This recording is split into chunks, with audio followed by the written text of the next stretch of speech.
Just stop doing anything that's not in line with that habit. So you're asking me what's the most effective way to develop a new habit? Well, I think that's pretty simple, right? Like, let's say that the new habit you want to develop is something that you learned in my book, Man Up. Well, that habit might be don't hit the fucking snooze button, right? Because remember what happens.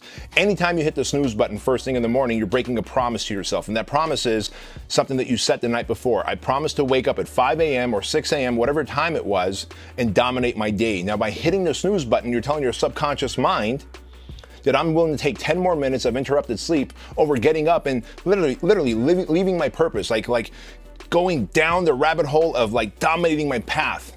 Guess what happens next? You begin to self-sabotage, because Ed Milet says it like this. He goes, look, you will not have confidence if you make promises to yourself and then break them.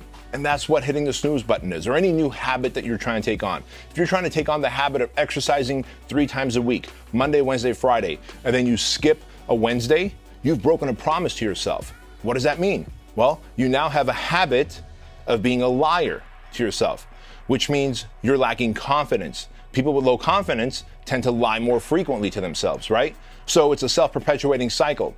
So then how do you try and instill a habit, whether it's working out 3 times a week, eating cleaner, being more dedicated and disciplined as an entrepreneur, just not hitting the snooze button? Simple. Like, burn the bridges, burn the boats. Like, there is no plan B. Just do it, right? One of the best pieces of advice that I given to a coaching client was, I said, Samantha, just stop it. She goes, how do I build a habit of, and then fill in the blank, right? I said, well, just stop doing anything that's not in line with that habit. Simple as that. You know, you're a grown-ass human. You know what you need to do to succeed, right? Like when that alarm goes off, your brain goes, aha, I'm trying to set a new habit, and the new habit is not to hit the snooze button. If you give in, that's a sign of weakness. That's a sign of being a crop duster and not a fighter jet in life.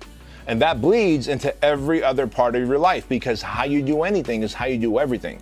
So now you become a crop duster in your relationships, in your mindset, in your finance, in your health, in your business, simply because you failed to keep an easy little promise to yourself. So what's the answer? Just stop doing the things that cause you to break your habit, and only do the things that support fulfilling your habits. Simple.